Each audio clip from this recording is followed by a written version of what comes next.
Bien. Apocalipsis capítulo 4. Habíamos hablado de la iglesia de la Odisea, que es la iglesia antes de que venga el Señor Jesucristo. Es una iglesia que no había encontrado nada bueno el Señor y que le había dado unas instrucciones para volver al camino. Es la iglesia que él habla individualmente y no colectivamente. Y era la iglesia que él estaba afuera y no estaba dentro, no estaba en medio de la iglesia. Pero antes de entrar a Apocalipsis 4 hay algo bien importante que yo quiero preguntar y a ver si saben. ¿De dónde ustedes creen que sale lo que algunos la llaman la gran tribulación, otros la llaman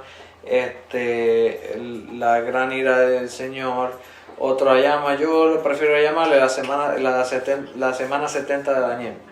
¿De dónde usted cree que sale esos 7 años últimos, cuando habla que todo lo que habla Apocalipsis que va a pasar y todo eso? ¿De dónde ustedes, concibieron esa idea en el pasado? ¿Y qué es lo que pueden decir de eso? Muchos hablan hoy en día, no, que los 7 años muchos que creen en el pretribulacionalismo dicen, no, que los 7 años de la gran tribulación, que los 7 años, ¿de dónde usted cree que sale eso? Son 7 años, pero son 3 años y medio de paz y 3 años y medio que se va a manifestar el anticristo. O sea,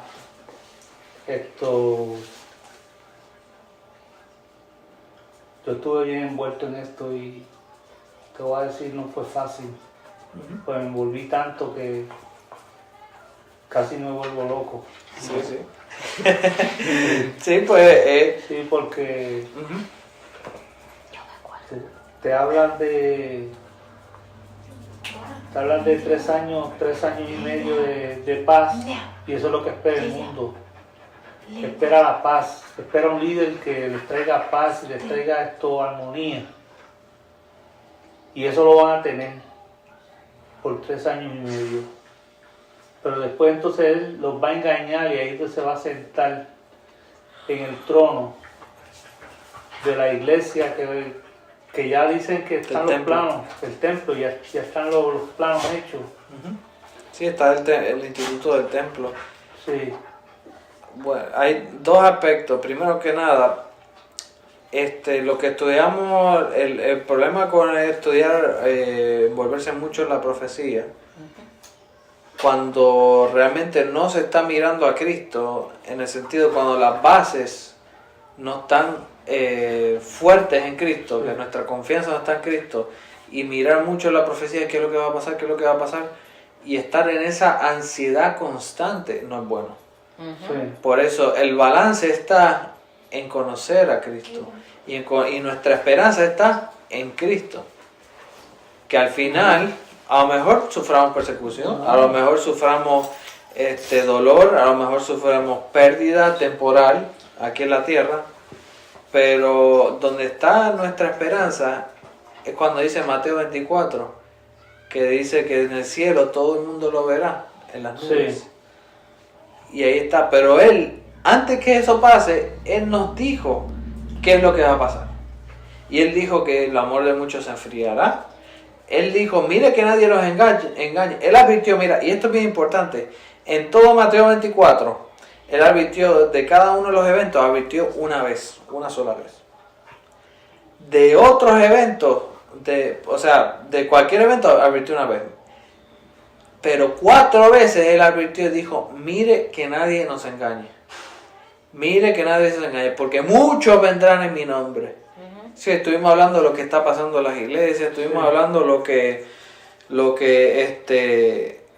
triste lo que está pasando, que es lo que no se entiende. Pues Él ya lo dijo. Mire que nadie nos engañe. Él dijo, ¿qué es lo que te quiere decir? Que el engaño dentro de la iglesia va a seguir aumentando. ¿Por qué? Porque Él te dice en Mateo 24 que el agape, el amor, ágape, El ágape. que solamente un cristiano puede tenerlo, se va a enfriar. So, tenemos que, y también te dice, el que persevera hasta el fin. Y es algo consistente. En Apocalipsis, en Mateo 24, es algo consistente. ¿Qué es lo que tenemos que? Mateo 24 y Mateo 25 es un solo sermón. Mateo 25, él habla de las vírgenes, de las 5 sensatas y las 5 insensatas, que mantuvieron el aceite de las lámparas. ¿Qué es lo que nos quiere decir con eso? Que tenemos que estar preparados todo el tiempo para su venida. Como si su venida fuera hoy en la noche. Pero no vamos a estar en el sentido de que desesperados y comiéndonos las uñas. Porque tenemos que estar esperando en qué? Oración. Orar y velar. Orar y velar. Porque no sabemos ni el día ni la hora. Y eso es bien importante. Ok, con lo otro, la semana, o sea, la que muchos llaman la gran tribulación. Yo no me gusta llamarle la gran tribulación porque tiene muchas subdivisiones. Entonces, llamar la gran tribulación y ponerle la etiqueta de entrada a algo que se divide en diferentes partes, para mí no es correcto. Para mí lo correcto es semana 70 de Daniel. ¿Por qué semana 70 de Daniel? Vamos a Daniel capítulo 9, verso 20. Antes de entrar a lo que es Apocalipsis 4, vamos a Daniel capítulo 9, verso 20.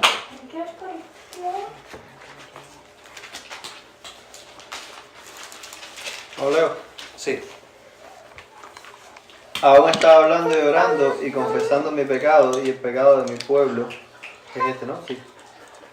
Pueblo Israel. Y derramaba mi ruego delante de Jehová mi Dios por el monte santo de mi Dios. ¿Sí? Sí. Aún estaba hablando en oración cuando el varón Hasta el Gabriel, 27. a quien había visto en la visión, al principio volando con presteza, vino a mí como a la hora del sacrificio de la tarde, y me hizo entender y habló conmigo, diciendo: Daniel, ahora he salido para darte sabiduría y entendimiento. Al principio de tu ruego fue dada la orden, y yo he venido para enseñártela, porque tú eres muy amado. Entiende pues la orden y entiende la visión. 70 semanas están determinadas sobre tu pueblo y sobre tu santa ciudad, para terminar la prevaricación y poner fin al pecado, y expiar la iniquidad, para traer la justicia perdurable y sellar la visión y la profecía, y ungir al santo de los santos. Ok, para un momento. 70 semanas. La palabra que usa ahí en el hebreo, pues Daniel tiene los tres idiomas. Daniel tiene hebreo, arameo y tiene un poquito de griego, bien poquito. 70 semanas, lo que la palabra en el hebreo que usa es Shebua o Shebuah, que lo que quiere decir es siete, muchos sietes. O sea, porque en el hebreo tú no dices 60, dice 6, o sea, como 6, como que muchos. Es un idioma un poquito más diferente de lo que nosotros estamos acostumbrados. Pero lo que te quiere decir que cada año de esa semana equivale a 7 años de los regulares. O sea, una semana de Shebua quiere decir 7 años. So, 70 años, ¿qué es lo que está diciendo? Que desde que al principio de tu ruego fue dada la orden y he venido para enseñártela porque tú eres muy amado del cielo. Entiende pues y entiende esta visión. Dice: 70 semanas están determinadas sobre tu pueblo y sobre tu santa ciudad. ¿Para qué? Terminar el pecado y la prevaricación, poner fin al pecado, el sacrificio de Cristo de la cruz, y expiar la iniquidad, para traer justicia perdurable y sellar la visión de la profecía y ungir al santo de los santos. Eso estaba profetizando la venida del Mesías. Y está hablando de que, del trabajo del Mesías en la cruz. O sea, 70 semanas. Lo que está dando aquí es tiempo exacto. ¿Por qué? En el año 538, el rey Ciro de Persa dio la orden que se volviera a reconstruir Jerusalén después que había sido destruida. Y voy a hacer un pequeño aquí, una línea, por eso me traje la pizarra, porque Ok. Si vamos aquí. Ay, se puso duro. Hacer una línea. Vamos a poner que aquí está Abraham. ¿Verdad? Y aquí estamos nosotros hoy en día. En el medio, el nacimiento de Cristo.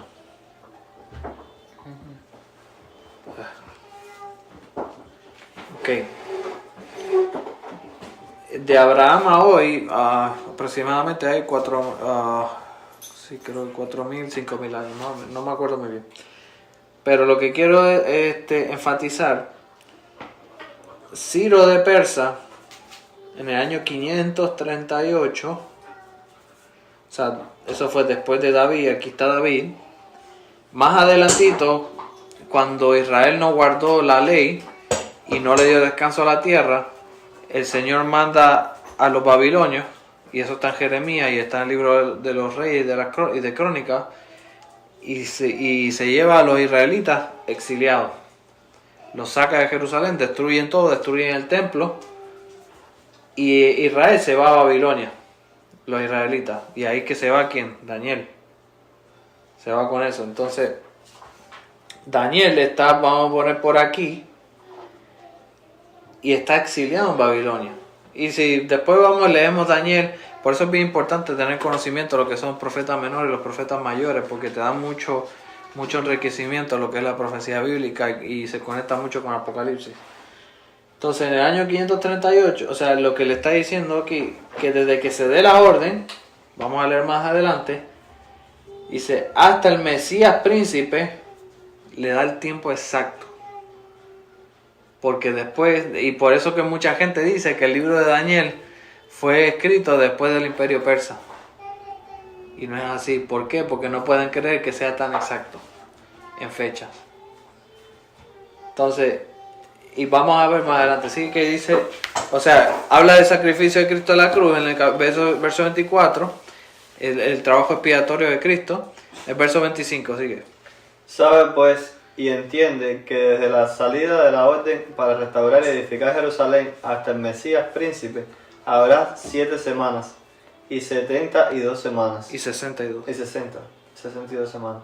Se volverá a edificar la plaza y el muro en tiempos angustiosos. Ok, mira lo que dice aquí. Dice, sabe pues y entiende. Si no entienden algo me paran y lo explicamos. Dice, sabe pues y entiende que desde la salida de la orden para restaurar Jerusalén estaba destruido. En el 538 el rey Ciro ¿Lo mandó a construir?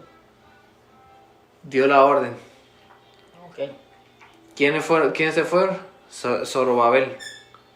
Zorobabel está en el libro de Ageo y en el libro de Zacarías. Ahí va el primer viaje, porque Jerusalén se termina de reconstruir en 3 viajes en un lapso de 80 años. Primero se va Zorobabel, ahí va el profeta Zacarías y el profeta Ageo. En el segundo viaje se va Nehemías se va en el último, el escriba,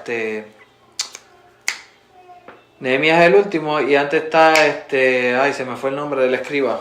Hay un libro, voy a buscarlo aquí, el de que está el nombre del libro de él. Está en el Viejo Testamento. Esdras. O sea, primero se va a Zorobabel con el edicto y la orden a reconstruir. Después se va a Esdras en el segundo viaje. Y después se va a Nehemías. Nehemías es el de los últimos. Primero se reconstruye el templo y después se reconstruye ¿cómo se dice? Las paredes y todo Jerusalén como tal. Pero dice, desde la salida de la orden, dice, hasta el Mesías príncipe, ¿hay cuánto? 7 y 62. No voy a entrar mucho en número porque es un poquito más complicado, pero es 7 más 62, ¿cuánto es? 69, ¿no? 69.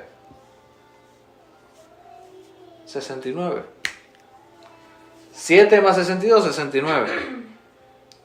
Entonces, desde la orden de Ciro hasta el Mesías príncipe. ¿Quién es el Mesías príncipe? Jesucristo. Jesucristo. Hay 69 semanas. Ujú. ¿Qué es lo que dice? Dice Jerusalén, príncipe, y habrá 7 semanas, 70, dice, se volverá a edificar la plaza y el muro en tiempos angustiosos. Si recuerdan el libro de Nehemías y Esdras, fueron tiempos bien difíciles, pero se hizo. ¿Por qué? Porque estaba la voluntad del Señor. Sí, dice que construían con una mano y con la otra tienen la espada. Y entonces, no, incluso, sí, no, incluso en el libro de Nehemías,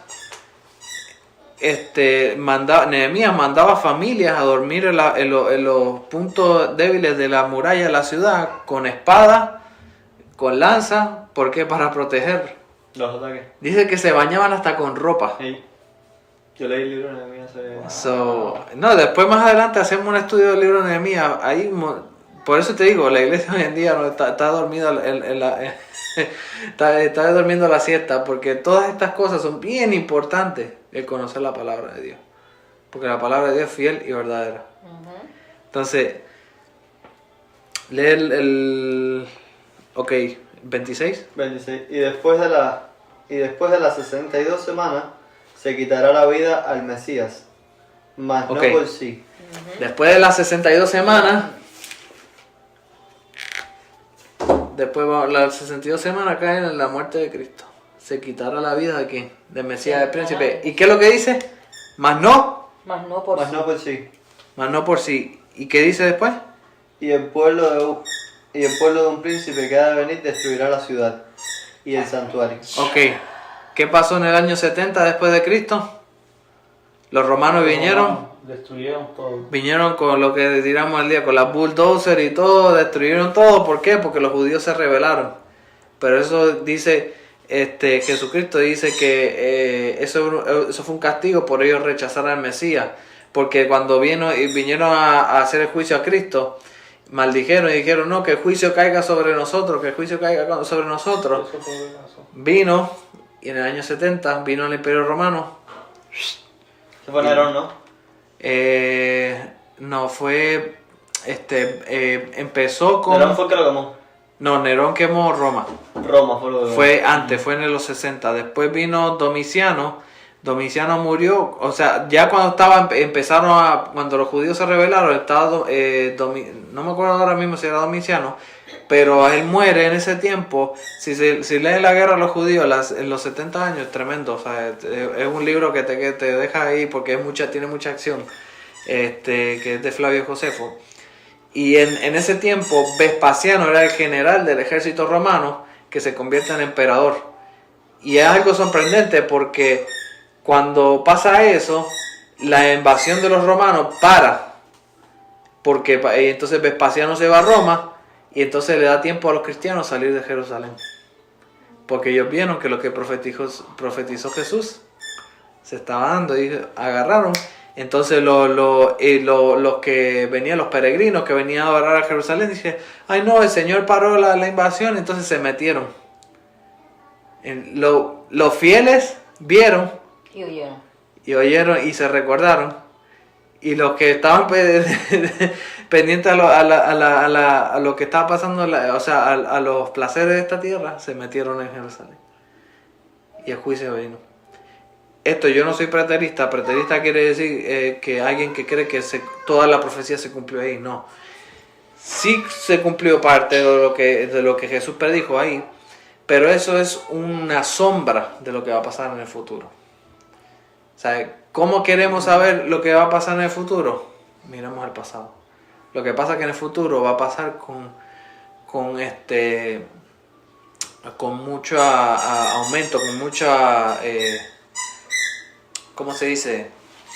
Con mucha más fuerza. ¿Por qué? Por la tecnología, por muchas cosas que están pasando. Y va a ser más rápido. Y más rápido. Pero sigue ahí. Que dice, en el 26 dice, mas no por sí. Ajá, mas no por sí, y el pueblo de un príncipe que ha de venir destruirá la ciudad y el santuario. Ajá. Y su fin será con inundación, y hasta el fin de la guerra durarán las devastaciones. Sí. Ok, sí. Y por otra semana confirmará el pacto con muchos. A la mitad de la semana hará cesar el sacrificio y la ofrenda. Después, con la muchedumbre de las abominaciones, vendrá el desolador, hasta que venga la consumación y lo que está determinado se derrame sobre el desolador. Ok, ve que la distinción entre el 26 y 27 hace una distinción. 62 más 7 y después te dice, y por otra semana confirmará el pacto con muchos. Falta una semana. Aquí se cumplieron 69 semanas. Pero ¿qué pasó aquí? Un stop al reloj profético. Con la muerte de Jesucristo hubo un stop. Y ahora la Biblia lo llama el tiempo de los gentiles. El Evangelio. Es como, mira, la mejor ilustración que yo he escuchado de esto y me encanta, es cuando, por ejemplo, ¿saben los juegos de baloncesto? ¿Han visto los juegos de baloncesto, verdad? Vamos a poner, por ejemplo, están en el tercer quarter jugando, vamos a poner los Lakers contra los Miami Heat. Y están jugando en el tercer quarter y alguien se resbaló y se golpeó. ¿Qué hicieron? Detuvieron un juego. Detuvieron el juego. ¿Y el reloj? Se paró. Se paró. Entonces, vamos a poner que yo estoy viendo aquí el juego y ahora me dice, ¿cuánto le falta al juego? 15 minutos. Ok.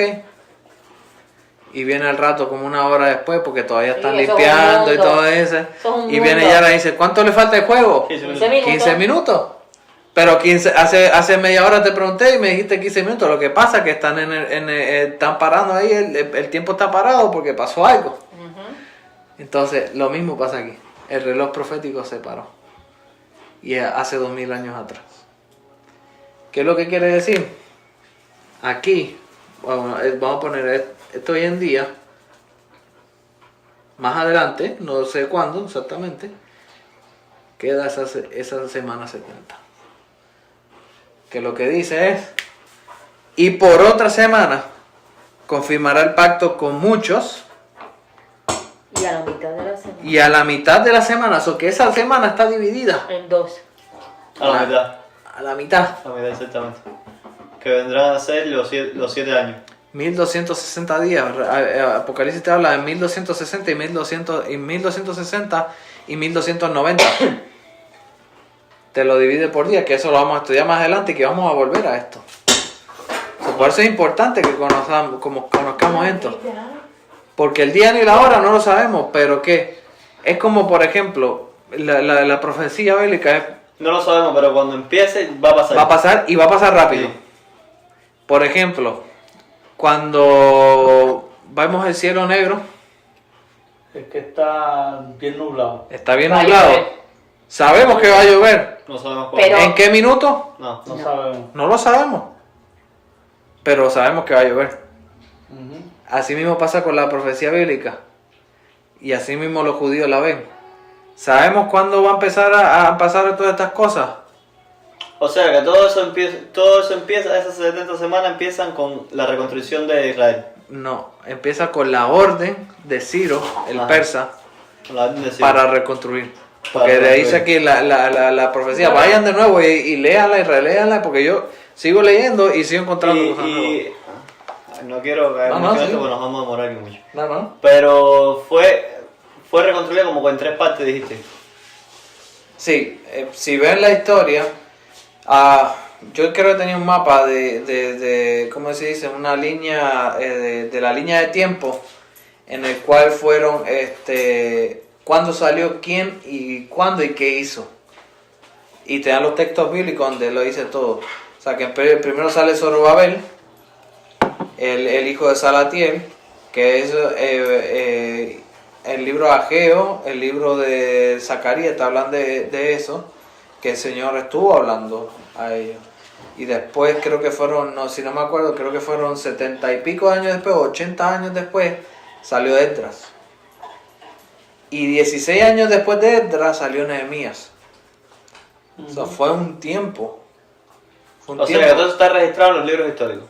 En los libros de crónica histórico, entonces los libros De proféticos. Josué, no de Josué, no empieza en Josué, pero De Nehemías, Esdras, crónicas, o sea, es como la Biblia, el Viejo Testamento, el libro histórico es como un rompecabezas. Esdras, Nehemías y después sería... Sí, entonces cuando lo estudia, es muy bueno estudiarlo, ¿cómo se dice? Al mismo tiempo, cada uno. En el sentido de que, ok, esta parte que me falta aquí, este libro me la trae y me dice. Sí, es lo que estoy viendo. Entonces, porque se entrelazan todas y lo que pasó en aquel tiempo en Israel va a pasar ahora a nivel global. Y cuando estás estudiando uno va atrás y adelante. Es la cosa. Sí, porque te da los versículos cuando exactamente sucedió y entonces tienes que ir atrás para buscarlo, con quién fue, cuál fue de los profetas. Y después entonces, cuando vuelves otra vez acá, te da otro profeta más. Sí, entonces los profetas menores y los profetas mayores, hay algunos que fueron contemporáneos. O sea, sabemos, por ejemplo, Jeremías, viene después que Isaías. Jeremías, están los profetas que le llaman los profetas de antes del exilio, los profetas en medio del exilio y los profetas después del exilio. Los profetas, por ejemplo, antes del exilio, Isaías. El profeta en medio del exilio, perdón, Isaías y Jeremías antes del exilio. Y Jeremías estuvo ahí porque Jeremías vio lo que vio venir a Babilonia. Y Jeremías predicó y le decía, ustedes van a la casa del Señor, dicen el templo del Señor, pero su corazón está lejos del Señor. Y ustedes van y adoran a los ídolos en su casa. Ustedes dicen el templo del Señor, templo del Señor, templo del Señor. ¿Y qué es lo que vemos hoy en día? Lo mismo. En medio del exilio, Ezequiel. Que Ezequiel está conectado con el capítulo 4 del Apocalipsis de una manera impresionante que ven lo mismo. Ezequiel y Juan en el capítulo 4 describen casi lo mismo. Lo que pasa es Juan de otra perspectiva. ¿Me entiendes? Ezequiel en medio del exilio. Y después del exilio, Ageo, Zacarías, que Zacarías es uno de los libros más conectados al Apocalipsis que hay. Porque habla de la segunda venida de Cristo y todo. Habla de que Él va a poner los pies en el monte de los olivos y el monte de los olivos se va a rajar en el medio. Te habla y o sea, son cosas que vamos para atrás, para adelante, para atrás, para adelante, para atrás. Entonces ponemos esta pieza de rompecabezas aquí. Y por eso es importante que entendamos de dónde vienen los 7 años, la semana 70 de Daniel. Es muy importante. Y te dice, y por otra semana confirmará el pacto con muchos. Eso todavía no hay claridad en eso. A la mitad de la semana hará cesar el sacrificio y la ofrenda. Y después con muchedumbre de las abominaciones vendrá el desolador, hasta que venga la consumación y lo que se ha determinado derrame sobre el desolador. Antes de Cristo, nos ponen por aquí. ¿Conoces lo que son los macabeos? Yo he escuchado. Los macabeos. Es importante, pues, después te digo, si empezamos a estudiar... Okay. No, bueno tocarlo, que no se adelante mucho. Bueno. ¿Has escuchado lo que son los 400 años de silencio de Israel? Que no hubo profeta. Sí, yo sí escuché eso. Ajá, desde Malaquías hasta Juan el Bautista hay 400 años de silencio. En ese tiempo no es que hubo escritura, porque hay mucho, está el libro de los Macabeos, Judas Macabeo, por eso el nombre Judas era bien popular en Israel, porque Judas Macabeo era un héroe.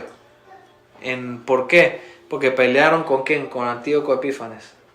Daniel aquí recibió la profecía de Antíoco. Antíoco, ¿qué fue? Antíoco Epífanes era un seleucida, él venía de Siria. Y era porque después el reino de los griegos, de Alejandro Magno, se dividió en 4, y de esos 4 reinos, que también lo habla Daniel en el capítulo 8, salieron 4 generales, y de esos 4 generales, sigue por ahí la línea, y desde Siria salió Antíoco Epífanes, que conquistó todo el Medio Oriente. ¿Y qué es lo que hizo? ¿Qué es lo que quiero llegar aquí? Él sacrificó una cerda en el templo. Primero que nada, el cerdo es un animal inmundo, y él lo sacrificó en el templo. Por eso está hablando aquí, que dice, después con la muchedumbre de abominaciones vendrá el desolador. Ok, ¿se acuerdan lo que había dicho? Que aquí está hablando de la semana 70. ¿Qué es lo que quiere decir? Que esto, lo que pasó con Antíoco, es una sombra de lo que va a pasar aquí. El templo se va a reconstruir. ¿Será antes? ¿Será después? No sé. Bueno, tiene que ser en medio o antes. Pero una cerda se va a sacrificar en el templo. De verdad. Lo que pasó antes Va a suceder. va a suceder de nuevo. Son sombras. Hay un libro que yo leí, se llama... Una repetición del pasado, pero Son a ciclos. forma nuestra. Sí. A mayor Todo en escala. esta vida es un Todo- ciclo. Todo lo que se repite a mayor escala. A mayor La escala. profecía. Sí. Sí, entonces, pero todo lo que pasó en Israel para aquel tiempo va a volver a pasar, pero a nivel global. Esto del COVID, que la hambruna que va a venir, todo lo que va a suceder, todos los problemas que hay económicos en el mundo, están llevando a eso. Y el Señor ya nos los dijo. Cuando sigamos el capítulo y vengamos los sellos y los caballos y todo eso, vamos a ver, ¿sabe? Cómo el Señor es el que maneja los tiempos. Entonces esto es importante. Esta semana de Daniel 9:27 todavía está por venir. Y el desolador no es otro sino que el anticristo. Es bien importante, sumamente importante lo que entendamos esto. Y vamos y volvamos a leerlo, porque esto a mí, yo lo he leído un montón de veces y todavía voy y lo leo y sigo aprendiendo y digo, wow, ¿cuál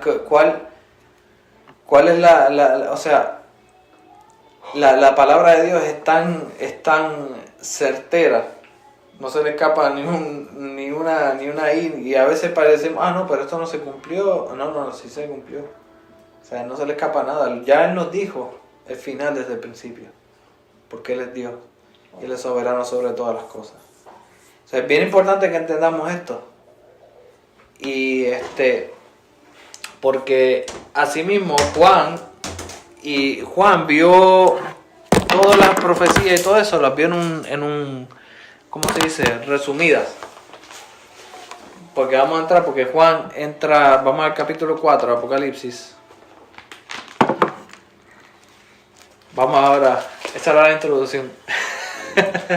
no me voy a extender tanto, porque vamos a hacer... pero es bueno hacerlo así, porque si leemos esto y no vemos aquello, no entendemos nada de lo que está pasando aquí. Ajá. Entonces, No, eso puede. ok, vemos el tiempo de gracia de las iglesias, que sobre 2000 años, 2000 y pico años, no sé cuánto exactamente van a ser, pero sobre 2000 años Dios ha estado hablando, Dios ha estado trayendo palabras.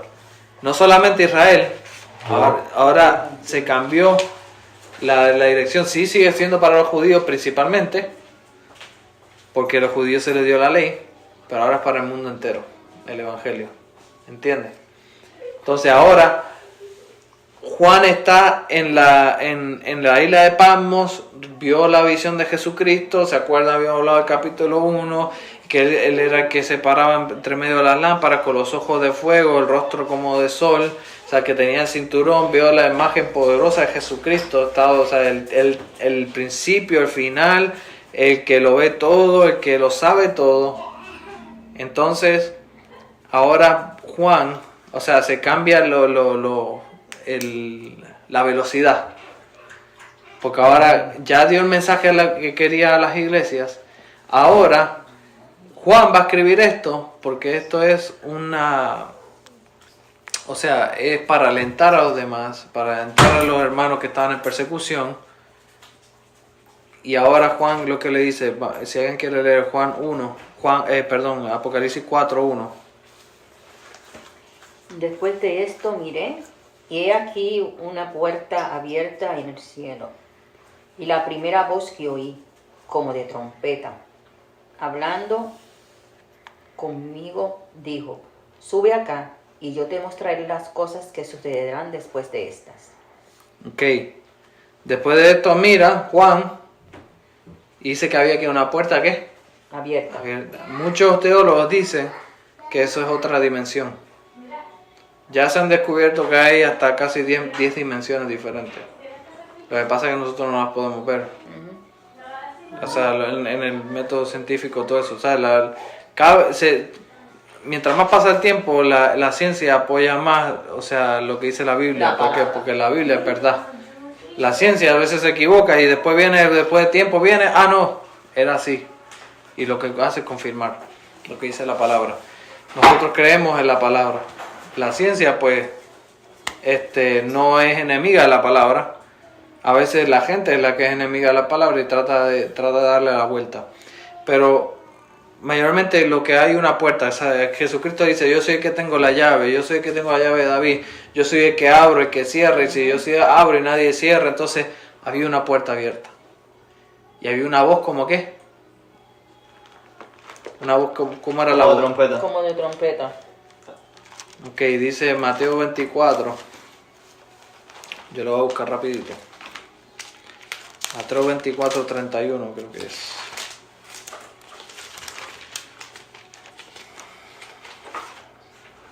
Mateo 24, 31. Sí. Dice, enviará, o sea, hablando de Cristo, enviará a sus ángeles con gran voz de ¿qué? De trompeta. De trompeta. Entonces, por ejemplo, cuando van a la guerra, en los tiempos antiguos, que usaban las trompetas, o sea, hacían o usaban cierto tipo de código, Sí. sabían la formación en que iban, sabían la dirección en que iban, ¿por qué? Por la señal que se daba. De acuerdo a la trompeta y el sonido. Entonces, si miramos para atrás en Apocalipsis, lo que ya leímos, dice que tenga oídos, Que oigo. que oiga lo que La voz. lo que el Espíritu dice a las iglesias. La iglesia. Entonces Juan escuchó porque él le tenía el oído. Entonces la pregunta es, ¿hoy estamos escuchando? Porque la señal va a venir. Y si no sabemos lo que es la señal, o sea que cuando venga la señal en el cielo, si no estamos escuchando, no vamos a saber qué es lo que hay que hacer. Lo que me refiero es hablando espiritualmente. Sí. Tenemos que estar preparados para lo que venga. ¿Y cómo único se prepara? Estando en la palabra. Entonces, que tenga oído, que oiga lo que el Espíritu le dice a la iglesia. Dice aquí, Jesucristo llamó a quien, a Juan, con voz de ¿qué? De Trompeta. trompeta. Y Juan fue y dice, hablando conmigo, sube acá y yo te mostraré las cosas que sucederán después de estas. Dice, en el verso 2, y al instante yo estaba en el que él estaba. Con el espíritu. Dice Romanos 8.1, no hay condenación para aquel que camina en ¿qué? En el Espíritu. No hay condenación. ¿Por qué? Porque estamos en Cristo Jesús. ¿Por qué? Porque la ira de Dios no va a caer a aquel ¿Cómo que tú camina sabes en que la el persona está caminando en el espíritu? Dice, por su fruto lo Por los conocerán. Fruto. Por su fruto lo conocerán. Ahora hay un pensamiento popular que dice, no puedes juzgarme, solo Dios. ¿No puede qué? Sí. No puedes juzgarme, solo Dios. Bueno, No y por puede. los frutos. Lo que pasa que dice Cristo en Mateo 7 dice no juzguéis, pero no juzguéis a Para aquel que que no está en sea el mundo. juzgado. No. Pablo dice que juzguemos a los que están adentro de la iglesia. Yo creo que lo que pasa con esto es que tú juzgas mal y eres condenado por cuánto juzgas cuando juzgas como juzgó el hombre, el fariseo. Que Eso, dijo que no ¿verdad? soy como este pecador. Jugar sin conocimiento. Entonces él juzgó al otro como inferior cuando él tenía la misma condición. Ahí es cuando realmente uno juzga mal. Y entonces entender uno la condición de uno ya te hace ver las cosas, pero al mismo tiempo no tirarlo como menos que tú. Sí. La diferencia es, hay una diferencia bien grande, por ejemplo. En la iglesia, dentro del cuerpo de Cristo, debemos juzgarnos los unos a los otros. Siempre y Con la cuando palabra. debemos, Con la palabra. con la palabra. Es un deber. Borón. Si tú ves algo mal, algo que está en la iglesia y no se llama capitulación, somos cómplices. Debemos. Porque el que calla, otorga. Y el que otorga es cómplice. Pero cuando Cristo dice que no juzguéis para que no sea juzgado, es al que está en el mundo. ¿Cómo tú predicas el evangelio? tú hablas lo que ya está aquí. Cuando tú le dices a alguien que necesita a Cristo, no es que necesita a Cristo, que es un miserable pecador y que está bajo la ira de Dios, que es la verdad, que es lo que dice la palabra. Y porque nosotros nos importa la gente, tenemos que decirle eso, que son miserables pecadores que están bajo la ira de Dios y que si no se arrepienten y creen en Cristo Jesús, van a caer bajo la ira de Dios. Y si tú te fijas, ese pensamiento popular es una de esas formas que tenemos hoy de hacerte así y bajarte la mano otra vez. Sí, suavecito. Y volverte a pasar la mano y dejarte pasar. Es como que darte una palmita Una en la espalda. palmadita. Vete para el infierno, no, pero el Sin Señor embargo, te ama. ¿cómo tú sabes que un árbol es de mango? ¿Cómo es? ¿Cómo tú sabes que un árbol es de mango? Porque vemos- Porque tiene mango, ¿no es verdad? Entonces ahí tú Por sus entiendes, frutos los conocerás. tú entiendes, si tú entiendes mango. que... ¿Eh? Yo entendí amargo. No, De mango. De mango, mango. Es que mi español está muy bueno. Imagínate el inglés. Entonces, igual que la Biblia dice, por la abundancia del corazón habla la boca. Amén. Así mismo es. Entonces ahí tú puedes ver que no están las palmaditas en la espalda, no son tan así como así. Entonces, lo que pasa es que Sí, sí, pero hay quienes están en la palmadita y después te meten la cuchilla. Ajá, es peor. Sí. pero lo que pasa es que al predicar la gracia, sin predicar la ley antes, lo que hace es, y lo dijo Charles Spurgeon, lo que hace es llenar la iglesia de falsos convertidos. ¿Y por qué la iglesia, o sea, la institución, hablando de institución, no estoy hablando del cuerpo de Cristo, lo que llamamos hoy iglesia institucionalmente, ¿por qué pasa lo que pasa mayormente? Porque está llena de falsos convertidos. Wow, o sea, lo que han creado. Porque también. todo lo que confiesan es la gracia. La gracia. O sea, no van al Viejo Testamento, ellos obvian el Viejo Testamento en todo, pero no saben que el Nuevo Testamento es una copia del Viejo Testamento, como uno dice, mejorado, Revelado. revelado de una Sí, forma diferente. El Viejo Testamento está revelado en el Nuevo y el Nuevo Testamento Está revelado en el... Es que ¿Y el cumplimiento? Sí. Pero entonces ven acá. Ok. Entonces, si, ¿cómo fue que ustedes dijeron ahorita otra vez lo que dijiste? El Viejo Testamento. No, de los que están, Los falsos convertidos. los falsos convertidos, entonces no es culpa de los que vienen a la iglesia, se convierten al Señor y son falsos convertidos porque no los han instruido bien, No se han discipulado. Bueno, no se han discipulado. yo pienso, la Biblia dice, por cuanto todos pecaron están destituidos de la gloria de Dios. Sí. O sea, que todo el mundo, el falso convertido porque lo engañó un pastor, o el que le predicaron la verdad, igual no se convirtió, los dos están bajo condenación. Pues la Biblia lo dice, todos pecaron. Entonces, que un pastor haya engañado a una persona, Ujú. sigue siendo responsable, la persona. Ujú. Si la persona, los dos, el pastor y El la... pastor y la Los dos persona. tienen, o Los- sea, el pastor va a ser juzgado cuando Cristo dice que en el juicio final, dice, vendrán y dirán, Señor, Señor, en tu nombre hicimos esto, en tu nombre hicimos lo otro. Y Cristo le dice, apartados de mí, hacedores de qué? conocí. De maldad, nunca los conocí. Ok. Ajá. Cristo Pero- Cristo no le dice, ah, no, pero ustedes dicen que hicieron esto y hicieron lo otro. Lo que si quieres decir. Pero la realidad es que el otro, aunque fue engañado por ese pastor, tiene culpa igual. No es Sí, inocente. Aunque fue engañado. No es, Sí, no es porque inocente. igual. Porque todos Sí, pecaron. Por cuanto todos pecaron, están destituidos de la gloria de Dios. No es una cuestión de que él vino siendo un inocente y el pastor lo engañó y entonces él empezó a ser un pecador. No, él ya venía siendo un pecador. Ajá. Entonces ya estaba destituido de la gloria de Dios. ¿Entiendes? Lo que ahora pasa sí, es- ahora sí yo pienso que tú al ser engañado, tú como cristiano, tú quieres aprender más. O sea, Yo tú creo- quieres la palabra y yo el creo- Espíritu Santo te da el discernimiento de poderlo entender y tú poder Ahí darte está. cuenta. Esa es una. Yo creo que de un modo u otro el Señor te va a mostrar la verdad. Amén. Pero si tú estás dispuesto a verla, Si tu corazón está dispuesto. Amén. Y tú el Señor te tú abre... estuviste Y, dispuesto el a Señor, verla. y a través de la palabra el Señor te abre los ojos espirituales, te da discernimiento y entendimiento para ver lo que se estaba Pero haciendo. es el Señor el que habla. El Señor, amén, el Señor, exacto. Por eso es que, o sea, hoy en día, el que está siendo engañado es porque quiere ser engañado, porque dice la palabra que en los últimos tiempos, la gente que quiera, que tendrá comezón, tendrá el comezón del oír. Por eso que Cristo dice, el que tiene oídos, oiga lo que el Espíritu dice a quién, a la iglesia. Entonces tenemos que, eso es lo que tenemos que estar pendientes. ¿Por qué lo que llamamos la institución? ¿Por qué yo la llamo institución? Porque no es la iglesia verdadera.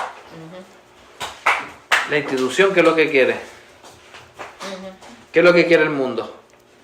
El mundo usa a la gente para traer dinero. Dios usa el dinero para traer gente. ¿Me entiendes? Sí. El sistema del mundo, el pensamiento del mundo, te usa y te quiere a ti y a ti. ¿Por qué? Porque por el dinero. Pero Dios usa el dinero. ¿Por qué? Para meter Biblias allá en Corea del Norte. Eso tiene un costo. Sí. Tiene un costo. La gente que está sacrificando su vida para evangelizar. Los pastores fieles. Pastores que van, visitan, que dan su vida por el ministerio. Que realmente sudan la gota gorda. Y Pablo dice que el obrero es digno de su salario. Claro, tanto que está en Corea como está aquí, pero que lo haga bien. Entonces, que lo haga de acuerdo a las escrituras, eso tiene un costo. Tiene un costo. Pero el Señor usa el dinero para seguir atrayendo a la gente. ¿Por qué? Porque el Señor es dueño de todo. El Señor no necesita nada de nosotros. Por eso, ¿por qué la iglesia opera como el mundo? O sea, la institución de nuevo, porque está lleno de falsos convertidos. Porque es lo mismo. ¿Me entiendes? Lo que era la institución, como vamos a poner, la iglesia wesleyana.